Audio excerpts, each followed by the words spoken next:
ये मेडिसिन हर तरह का, हर एक यौन समस्या, हर एक सेक्स प्रॉब्लम को पूरी तरह जड़ से साफ कर देगी। लेकिन ये जो 3 सिम्टम्स हमने आपको गिनाए, ये 3 सिम्टम मैच होना बहुत ही जरूरी है। सेक्स प्रॉब्लम के लिए होम्योपैथिक मेडिसिन सिलेनियम मेटालिकम को इस्तेमाल करने का सही तरीका क्या है, आज हम लोग इस वीडियो में ये बात करने वाले हैं। दोस्तों, जैसे कि आपको पता है कि होम्योपैथी में एक डिजीज के लिए, एक रोग के लिए अनेक मेडिसिन अवेलेबल होती है, जो कि उस रोग का अलग अलग सिम्टम्स के अकॉर्डिंग, अलग अलग प्रेजेंटेशन के अकॉर्डिंग काम करती है। ठीक उसी प्रकार से सिलेनियम जो होम्योपैथिक मेडिसिन है, ये भी खास तौर पर पुरुषों की जो सेक्स प्रॉब्लम होती है, पुरुषों की जो इरेक्टाइल डिस्फंक्शन की प्रॉब्लम होती है, प्रीमैच्योर इजैकुलेशन की जो प्रॉब्लम होती है, नाइटफॉल की प्रॉब्लम होती है, स्पर्मेटरी यानी धात की जो प्रॉब्लम होती है, ये इसमें बहुत ही बढ़िया काम करती है। अब सिलेनियम को सेक्स प्रॉब्लम के लिए कैसे इस्तेमाल करना चाहिए, इस टॉपिक का ऊपर आने से पहले आपको यह समझना पड़ेगा कि सिलेनियम किसको फायदा करने वाली है। ये मेडिसिन अकेला सबका सेक्स प्रॉब्लम ठीक कर देगी ऐसा तो नहीं है। तो वे कौन से लोग हैं, वो कौन सी सिम्टम्स है जिन सिम्टम्स के अंदर ये मेडिसिन काम करता है। मैं अगर खुद की एक्सपीरियंस की अगर बात करूं तो सिलेनियम को रेकमेंड करने से पहले मैं पेशेंट का अंदर 3 चीज देखता हूं। अगर वो 3 चीज अगर मुझे पेशेंट का अंदर मैच होता हुआ दिख रहा है, तब फिर मैं बिल्कुल भी सोचता नहीं हूं सिलेनियम को रेकमेंड करने से। दोस्तों, सिलेनियम का पेशेंट का अंदर जो मैं पहला बात देखता हूं वो ये है कि पेशेंट का अंदर डेबिलिटी है कि नहीं, कमजोरी है कि नहीं, वीकनेस है कि नहीं। क्योंकि दुनिया का हर तरह का हर एक डेबिलिटी, वीकनेस, कमजोरी सिलेनियम का बॉडी का अंदर ही रहेगा। इसका पेशेंट का अंदर एनर्जी नाम का कोई चीज ही नहीं होता है, एकदम लिथार्ज, एकदम सुस्त पड़ा हुआ रहता है। इसका पेशेंट का कमजोरी इतना एक्सट्रीम लेवल तक का होता है कि 4 से 5 घंटा, 6 घंटा अच्छी तरह नींद लेने के बाद भी इसका बॉडी में कमजोरी बना हुआ रहता है, जो कि आमतौर पर ऐसा नहीं होता है। पेशेंट अगर कमजोर फील कर रहा है, वीकनेस है, अगर वो अच्छा खासा नींद ले लेता है तो उसका बॉडी फिर से रिजुविनेट हो जाती है, फिर से रिचार्ज हो जाती है।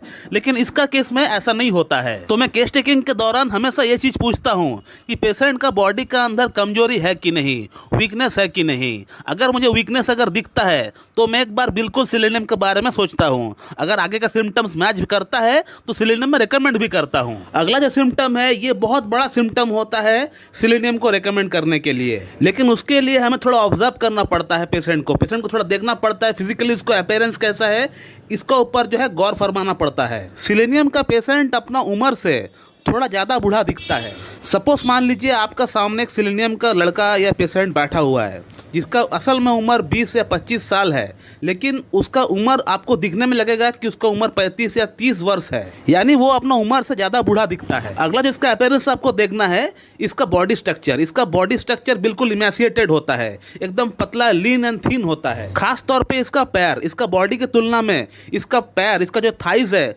वो और ज़्यादा पतला दिखता है, एकदम इमेसिएटेड दिखता है। इसके बाद जो मैं सिलेनियम के पेशेंट का अंदर देखता हूँ, उसका चेहरा, उसका फेस, इसका चेहरा बिल्कुल ऑयली होता है। एकदम ऐसा लगेगा कि आपका सामने जो लड़का बैठा हुआ है वो अपना चेहरे पे ऑयल लगाकर, तेल को लगाकर जो है आए हुए हैं। बिल्कुल ऑयली स्किन होता है। सिर्फ चेहरे पे ऑयली स्किन होता है ऐसा नहीं, पूरी बॉडी पर भी हो सकता है इसका ऑयली स्किन। इसके बाद जो अगला सिम्टम पेशेंट का अंदर हमें देखने को मिलता है वो है इनका हेयर फॉल। और सिलेनियम का पेशेंट को सिर्फ हेयर फॉल होता है ऐसा नहीं, बल्कि पूरी बॉडी से इसका जो बाल है झड़ता है। चाहे वो आर्मपिट्स का बाल हो या एब्डोमेन रीजन का बाल हो या आपका आईब्रोज हो, हर जगह से इसका पेशेंट का बाल झड़ता है। तो सिलेनियम का पेशेंट का अंदर जो अपीयरेंस को लेकर हमने 2-3 बातें की है, ये बहुत ही प्रोमिनेंट है। इसे आप बिल्कुल देख सकते हैं अपना अंदर है या नहीं। थर्ड जो सिम्टम मैं पेशेंट का अंदर देखता हूँ वो ये है कि इसका पेशेंट को स्पर्मेटोरिया यानी धात की शिकायत होगी, नाइटफॉल की शिकायत होगी। इसका प्रोस्टेटिक फ्लूइड हमेशा निकलता है।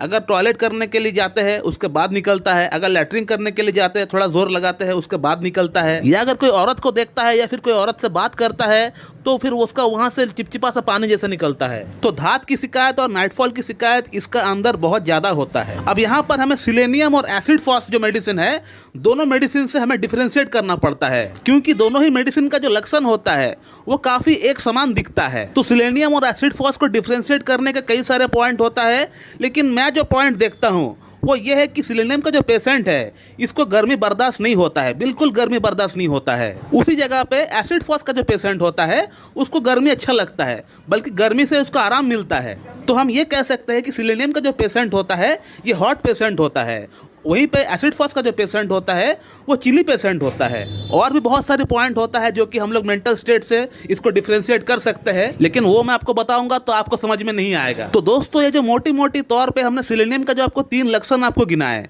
ये बहुत ही मेन सिम्टम होता है सेलेनियम को रेकमेंड करने के लिए। और सेलेनियम तभी काम करेगी अगर ये 3 सिम्टम मैच होता है। तो ये मेडिसिन हर तरह का, हर एक यौन समस्या, हर एक सेक्स प्रॉब्लम को पूरी तरह जड़ से साफ कर देगी। लेकिन ये जो 3 सिम्टम्स हमने आपको गिनाए, ये 3 सिम्टम मैच होना बहुत ही जरूरी है। अब सवाल आता है कि इस मेडिसिन को कैसे इस्तेमाल करना चाहिए। तो ये 3 सिम्टम अगर आपका अंदर मैच होता है तो फिर आप सेलेनियम को 30 पोटेंसी में लेकर आइए।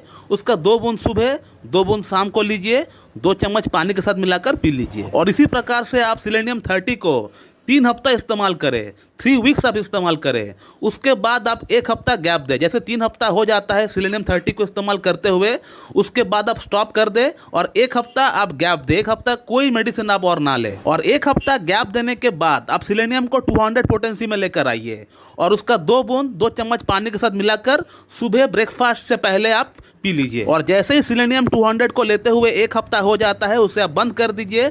उसके बाद आपको कोई मेडिसिन और इस्तेमाल करने का दरकार नहीं है। आप 1 महीना और कोई मेडिसिन इस्तेमाल ना करें। 1 महीने के बाद आप 2 मेडिसिन को और लेकर आइए, एक डामियाना मदर टिंचर और एक जिनसिंग मदर टिंचर। इन दोनों मेडिसिन को आप इस्तेमाल करना स्टार्ट कर दीजिए। डामियाना को सुबह शाम लीजिए और जिनसिंग को दोपहर और रात को लीजिए। 15-15 बूंद लीजिए, हाफ कप या 1 कप नॉर्मल पानी के साथ मिलाकर पी लीजिए। और इसी प्रकार से ये 2 मेडिसिन को आप कम से कम 2 महीना कंटिन्यू ले लीजिए।